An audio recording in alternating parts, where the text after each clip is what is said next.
Hello, this is Ludovic Hardy from Oxford Economics. Can I start by welcoming you all and thank you for joining the Oxford Economics webinar on how resilient would the Eurozone economy be if Greece left the Euro. For those of you who are new to Oxford Economics, as a brief introduction, we were founded in 1981 as a commercial venture with Oxford University, and now one of the world-leading independent global forecasting and advisory firms, providing analytical tools, forecasts and reports on 200 countries, 100 industries and 3,000 cities. Before we get started, just a few housekeeping points. Keith Church will provide a 20 to 30 minute presentation, and then we will be taking questions. If you would like to ask a question, there should be a drop-down box at the top of your screen. Please use the chat icon that is in a drop-down at the top of your screen and send a private message to the host at the end. This can be done throughout the presentation. Please can everyone also remain on mute so there is no disruption during the presentation. And that's all from me. And I'm now going to pass you over to Keith Church, our Director of Macro Modeling and Scenarios. Over to you, Keith. Thanks, Ludovic. So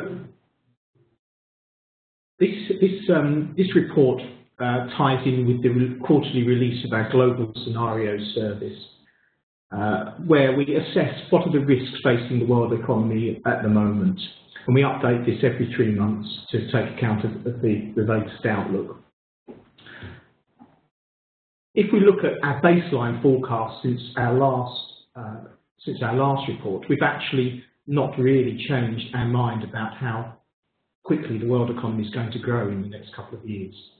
So we expect 2.8% growth this year and 3.1% in 2016.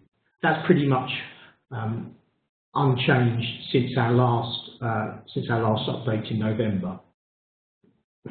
But I think we're more confident about the fact that this will come true than we were 3 months ago. And there's 3 real reasons for that.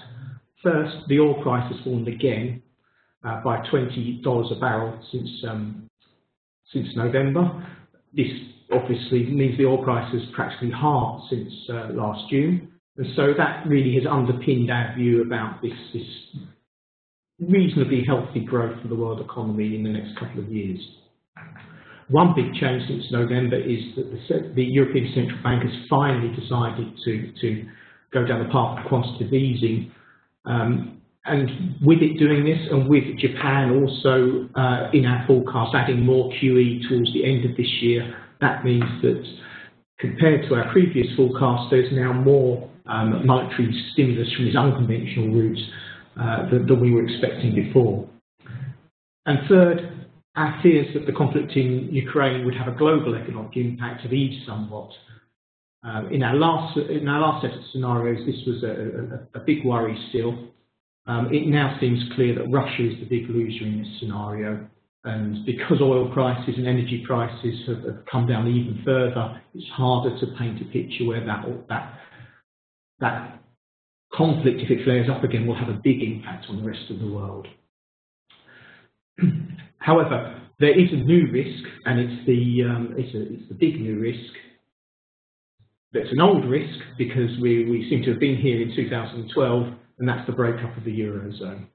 And here we're going to concentrate on Greece. So I'm going to go through the myriad of scenarios we've been considering, but I'm actually going to focus on Greece as the title of the presentation suggests. Why do we think this is an issue? Well, obviously there has been a truce called, if you see it like that, between Greece and the European Commission and the ECB. But it's fair to say that there's no the politics behind this are not are fragile. The Greeks did not vote for austerity. The Greek government, its plans are not necessarily going to gain favour with the rest of Europe, and we still think there's quite a possibility that we've just pushed the issue back a few months, and there's a 15% probability that a scenario like this will unfold where Greece actually leaves the Eurozone.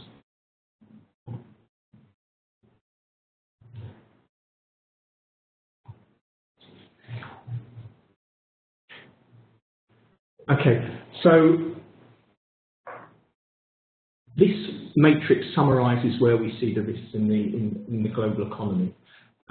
You can see our baseline, we now has a probability of 55%. That's up from 50% previously, and that's we're more confident for the reasons I've just outlined. The QE, we think, is a big deal in the Eurozone. In terms of what would be the most damaging scenario, which combines financial fragility and domestic demand fragility, so it's the two things that we worry about most coming together, that would be the risk-off scenario. And that's the one in the last set of results that we paid most attention to. It's a retreat from risk where global equity markets fall, and that's still that's still 10% probability attached to that. What's worrying us there is that the management of US monetary tightening will be mismanaged, and that the wrong messages will be sent, and particularly in emerging markets, there'll be a flight from risk, which would have a big impact, as we'll see in a minute, on the world economy. China, with its careful balancing act to manage growth onto a more sustainable path, and the level of debt that you have in that economy is still a concern, 10% probability. And then Greece exiting the Eurozone, well, that's something we've added. We've increased the probability there is high, but the actual impact on the world is a big problem for the euro area. To be honest, it's not. We don't see it as being a great problem for the world economy. And our scenario will be one where Greece leaves the single currency in a disorderly fashion, and the banking sector completely dries up. And it's fair to say it's catastrophic for Greece, bad for the Eurozone. For the world economy, the world economy catches a mild cold. These show the different outcomes that we've considered in our latest Global Scenario Service report. I draw attention to the fact that actually the balance of risks is moving more to the upside now. Or the baseline forecast is 55% probability compared to 50% previously, but also at the bottom there you can see the world economy accelerates as oil prices fall further, attracts a 10% probability. Last time, the upside scenario, which was based around stronger growth in the US and Eurozone, only attracted a 5% probability. So the general feeling is that there was a less risky place in terms of the balance of these probabilities. That world economy upside is an interesting case, because what we've done since last time is built a fall in oil prices into it, and it creates a picture where you can have growth and no or non-existent inflation economies, or granny economies as you might label them. So you've got an upside to growth, but very little inflationary impact from that upside, which would be a very nice place to be. And a new upside. It's nice to be able to consider an upside for the world economy for a change. Greece exiting the Eurozone, you can see there the Eurozone growth having an impact falling from 1.5% in the baseline to 0.2% in the scenario in 2015, 0.7 from 1.8 in 2016. Before there's then a recovery as policy gains traction. So it would have a big impact on the Eurozone in the short run, but in the longer run, these things would rebound. But that's not to say the pain would be severe in the short run. And then the risk-off is the scenario, as I said before, where we have the greatest impact. So I'm just going to some of the earlier. It's probably worth mentioning where we've moved from since our last report. The downside risks now carry less weight than they did a quarter ago, but in a way what's hidden in that information is the fact that one of the downside scenarios is now largely, or large elements of it I should say, now in the baseline projection. So whereas in November we saw a big fall in Russian GDP being a scenario, that's come to fruition, and our we expect Russia to contract 6.3% this year.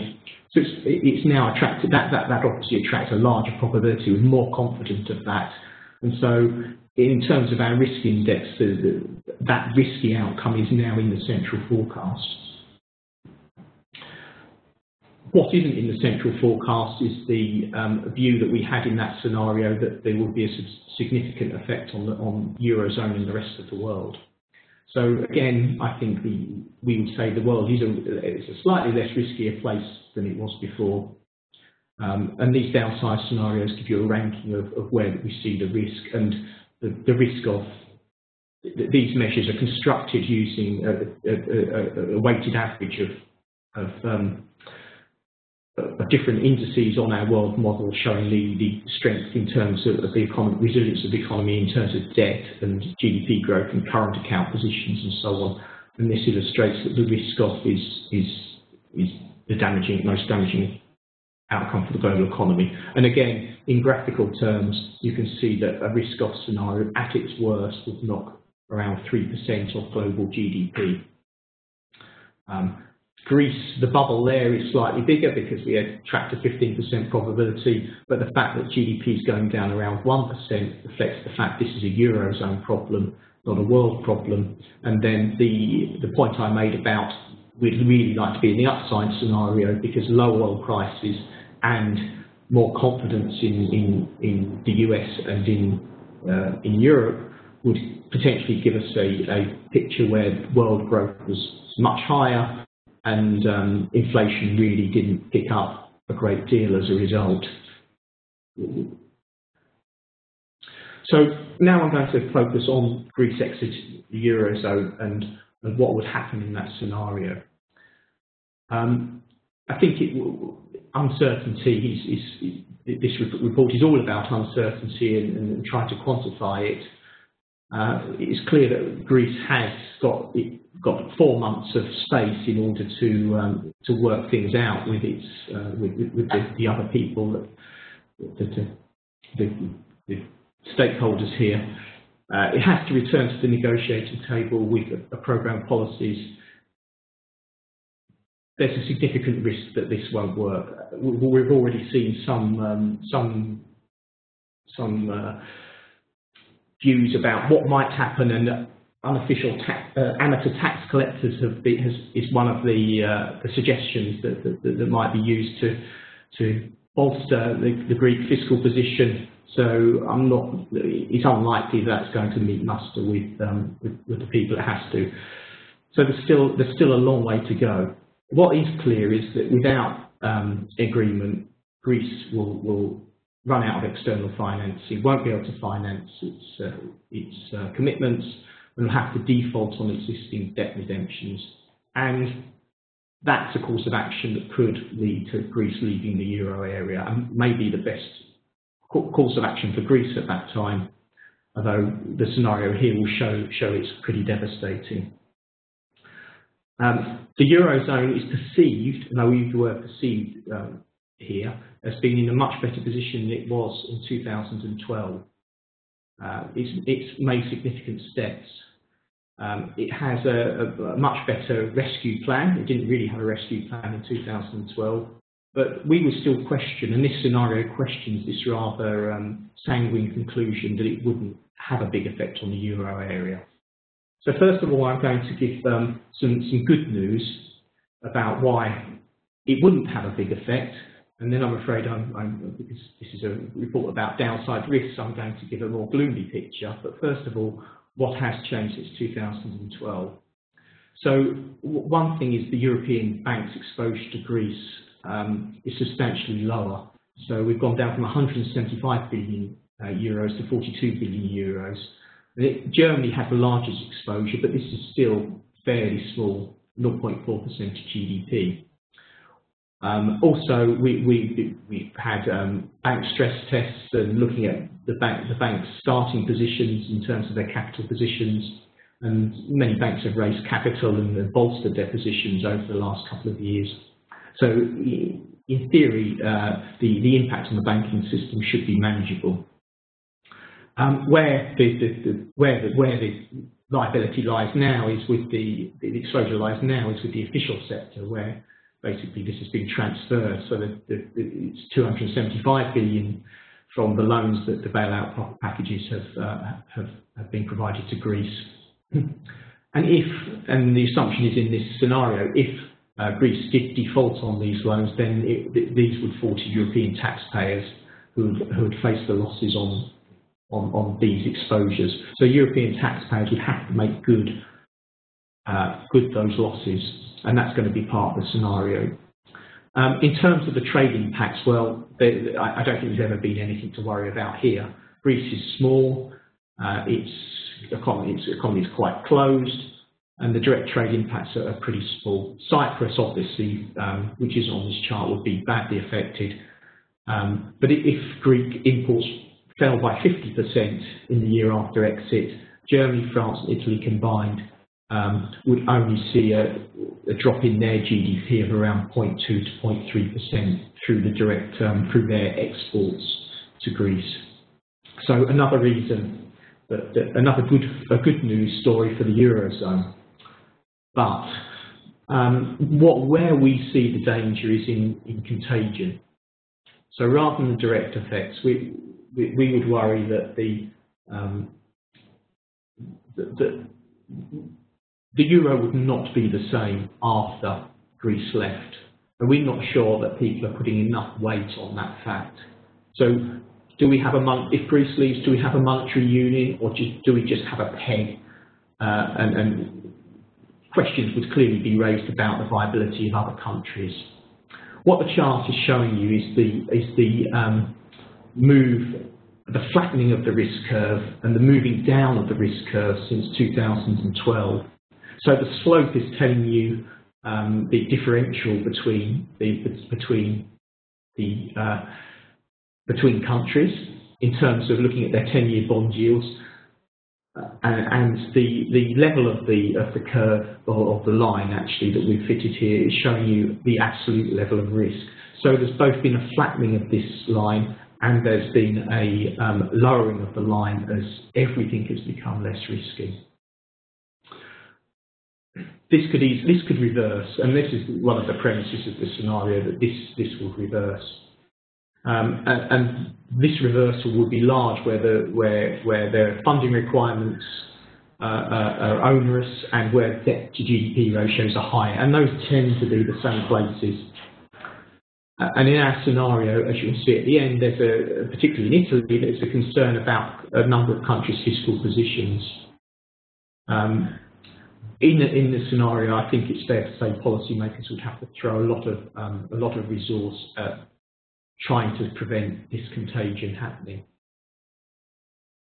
So the benefit's going to be the benefit of those curves moving down and flattening is going to be unwound in our scenario. So what are the key assumptions we're making? First of all, Greece switches back to the drachma. So Greece is going to leave the Eurozone, and it's going to immediately then see a massive depreciation. So it leaves the Eurozone, has a massive depreciation of about over 50%.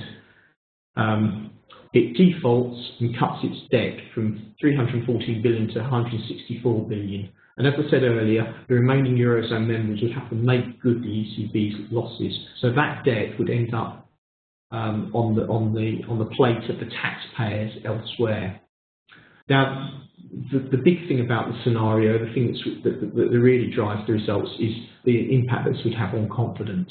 So in the Greek economy, we've looked at the impact on Greece of the fallout from the Lehman collapse and calibrated a confidence impact. In the Eurozone, we've also calibrated a confidence impact that is broadly in line to what we saw at the time of the Lehman shock.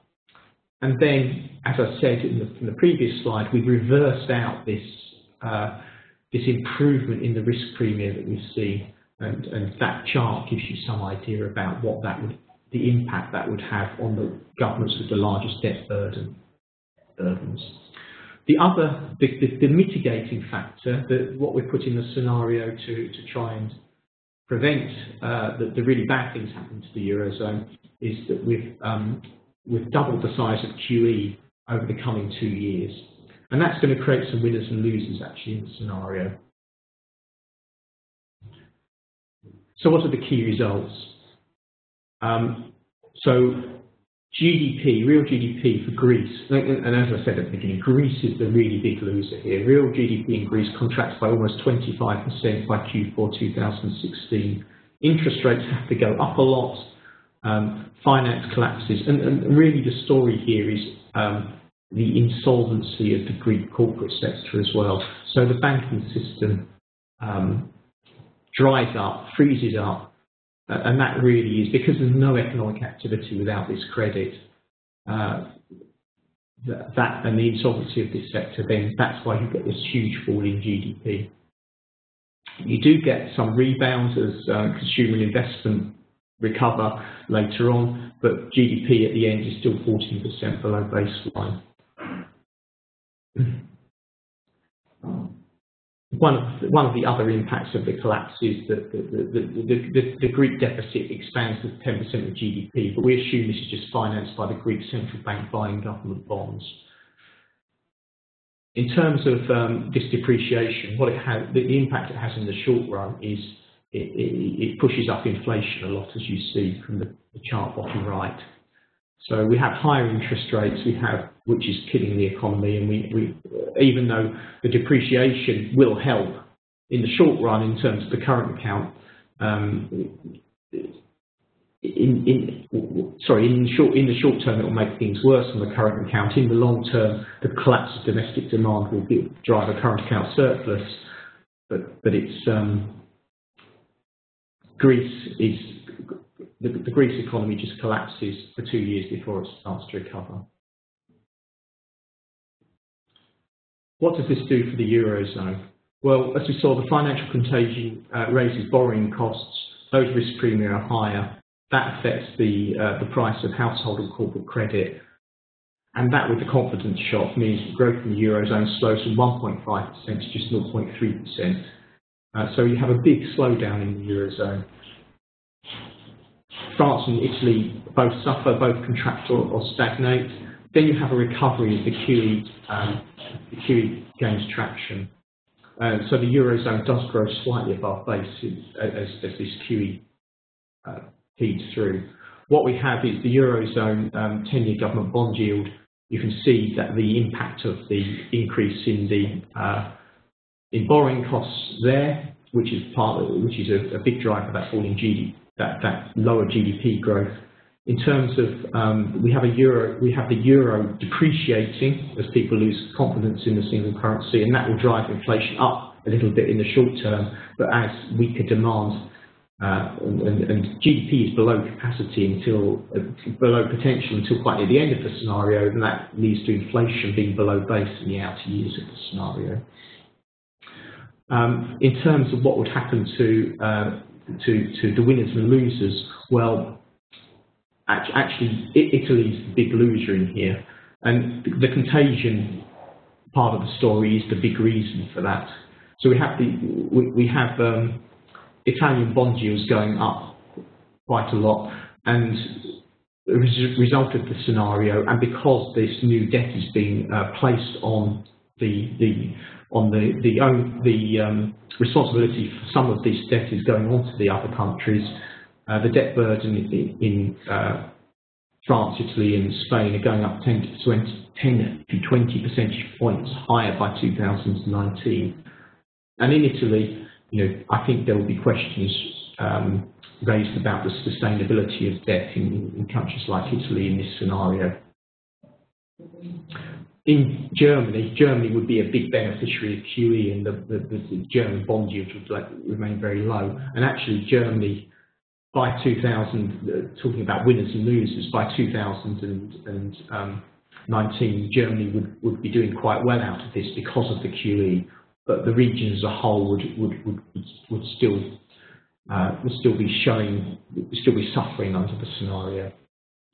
US and China. A very modest hit, just the impact of confidence, the impact of weaker equity prices would knock about 0.2 to 0.3 percentage points off growth for a couple of years. would have easier policies, we'll see in a minute. But the benefit from QE wouldn't just be confined to the borders of the Eurozone, clearly. So all that global liquidity would help shore up the rest of the world economy. Some more charts. I think the interesting one here is that US policy response. We'd keep the US Federal Reserve. It would put interest rates up, but they would bring it, but the pace would be was slower than before. Other countries would benefit at the margin, or the oil consumers would benefit at the margin because slower world growth would just shave a little bit off the oil price as well.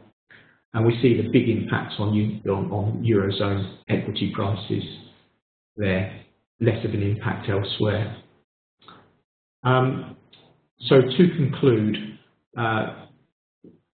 moving back to where we see the risks in the world economy at the moment, this is our risk-weighted GDP growth, and what we have here is, remember, the baseline forecast for world growth was 2.8% this year and 3.1% next year. Actually, the gap between the baseline and the risk-weighted measures has narrowed slightly because we're putting more emphasis on the upside on the baseline forecast. I think it's fair to say that the Eurozone economy is not just the fact that we have this Greece scenario, but it is still vulnerable to shocks. In terms of where the risks actually are, in terms of my closing comments, the developments over the last 3 months have given some insurance against the worst of the outcomes. Lower oil prices is one of the reasons that we have this insurance. Some of the probability of downside scenarios have been passed to the baseline upside because of this. Softening QE helps. Greece is the big new risk, but actually, if we step back from Greece and the Eurozone, we'd say that the emerging markets, I think, are going to be the area where we carry on. The focus of this report will not move away from emerging markets. The Greece situation will be concluded one way or the other, hopefully, in the next few months. I think there's still substantial questions about China. It's trying to manage its investment growth onto a sustainable footing. We think this scenario will still be here for a while. The issue in the risk-off scenario is still very is still there because of the movement to tighter policy in the US, which I think could cause trouble there, as it did. Worries about this have in the past. In terms of what new risks might emerge, I still think Russia is still a worry, although it's much harder than it was 3 months ago to make that into a global scenario. There are other places which are worrying us, like Japan, where we've had to put more QE into our forecast, and we're clearly nervous about issues in Japan. And if Japan drops into deflation, it wouldn't necessarily be a big impact on the rest of the world, but actually for Japan's position looks quite precarious in that sort of situation. And with the Eurozone putting lots of QE in, it's almost as if Japan has had to respond to guard against its own downside risks, to try to almost make sure its exchange rate stays competitive in the face of the Eurozone trying to do the same thing at the same time. So that's one of the worries. But if I want to end on a positive note, it's much easier than it was a few months ago to tell a story about a balance of risk now swinging a little away from the downside. So on the whole, the risks are still out there. The Eurozone is the Greek exit is the new risk, but actually the positive developments, we should look at those and be more confident about the fact the world economy is going to have solid, but if not spectacular, growth in the next couple of years. Thank you very much, Keith. And now we've got a couple of questions from the audience. So let me start off with, please can you describe the main consequences for Greek people in case of a Brexit? Well, I think that it would be obviously that with that GDP response goes a massive fall in employment as well. So there will be a big rise in unemployment, another fall in living standards and incomes. Aggregate income would obviously go down on the back of that that fall in employment. So pretty poor, really. Yeah, sure. We've got another question here. It's a bit of a two-part question. So the first part is, isn't Euro quantitative easing just more money printing, flooding the economy with cheap credit? And also, how does this change the underlying resources in the economy? As it seems, in this person's view, that in the US, it only benefits the very wealthy and not the middle classes. I think I think there's a question mark about what you use this QE for. What's this extra QE going to do? At the moment, QE, that's probably an accusation that you could make, because QE goes to buying sovereign bonds, for example. I think there's a question mark. Extreme scenario, and I'm not sure this is an extreme scenario where you give people the money, I suppose, rather than giving it to directly buying assets. I'm not sure you get there here. But what I suppose the QE indicates there are not many other weapons that, with interest rates being at the lower bound, there are not many other weapons. And it's not the perfect weapon in this fight, but it's probably one of the few that they have. Yeah. Sure. Okay. And another question we have is, could you speak a little bit about the types of factors that would bring about more severe contagion to the rest of Europe, and by extension, the global economy and the financial system? So a more severe outcome. I think it's a bit subjective. This Greece is small economically, so it's hard to make a case that Greece is going to have a big effect on the world economy. It's possible that we talked about being sanguine about contagion. Are we too sanguine about the banking sector exposure and about the interlinking of the banking sector and maybe the finances of government and local authorities and things like that? So there's a possibility that the stress tests and the delving into banks' balance sheets, there's some stuff there that we don't really understand. So there is always a risk that actually the banking sector might be more fragile than we expect. At face value, it passes all these tests, but does anybody really understand all the interlinkages between banks and other agents? Thank you. And what is the cost of Grexit in terms of recreating the currency, the drachma currency, and revising automatic monetary transaction machines to accept drachmas as opposed to euros? Yeah, that's a difficult question. I mean, it's clearly not without cost. I think there are sort of I'm probably not the best person to answer that particular detail of the banking system, but I suspect there are ways of through electronically changing the system that were not there in the past, and also by actually marking the currency in such a way that it becomes drachma in the short run. Right? You might say euro on it, but it actually becomes drachma before they can start up the printing presses. Yeah. You can probably find ways of moving to the new currency without actually physically creating the notes in the short run before you then incur the cost of actually moving to a full drachma economy. Sure, thank you. You've also mentioned possible debt rises in Eurozone economies in the scenarios mentioned. Recent studies have shown that global total indebtedness has risen relative to global GDP since the financial crisis. How do you reflect on the implications of that? And are more problems being stored up regardless of your scenarios? I think what we found with the last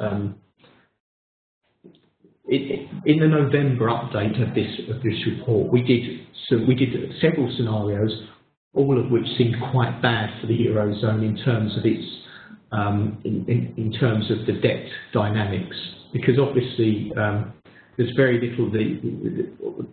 Now the ECB is committed to QE. We'll probably be a bit more optimistic there, but actually the region is still, despite the fact there have been some signs of life. If there was a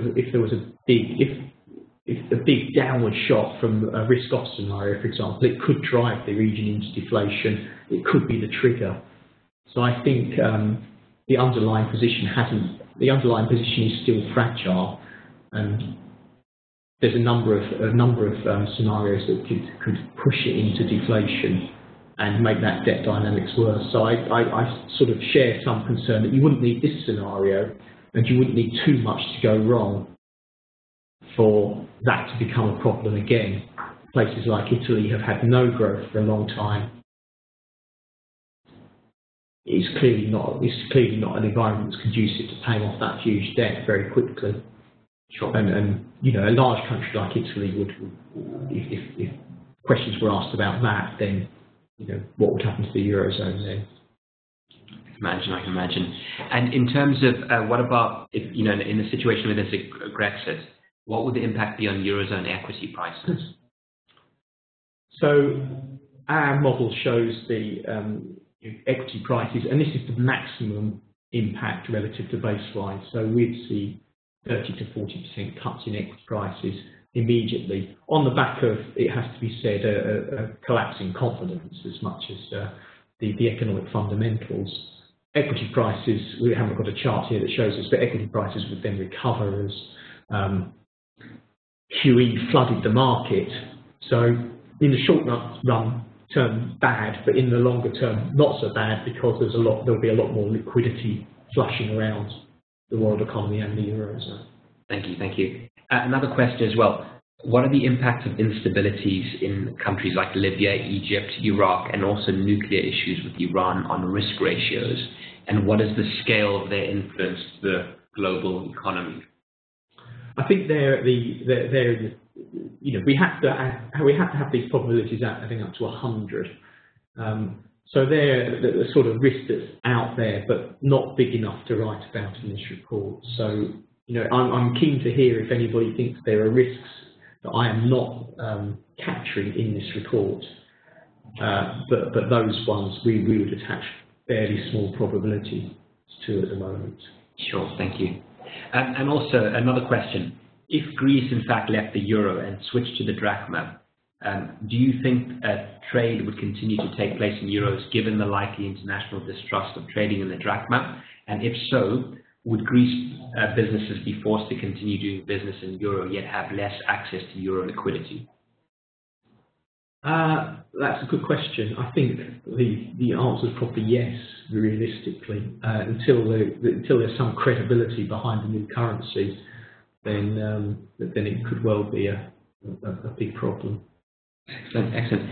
And in terms of, we noticed that you've dropped the Eurozone deflation scenario from your report. Is this not a concern anymore? I think it's less of a concern. I mean, we can only put a certain number of scenarios in the report, and we have one on the Eurozone. I think it's less of a concern because of QE, to be honest, and because we think that will do the trick.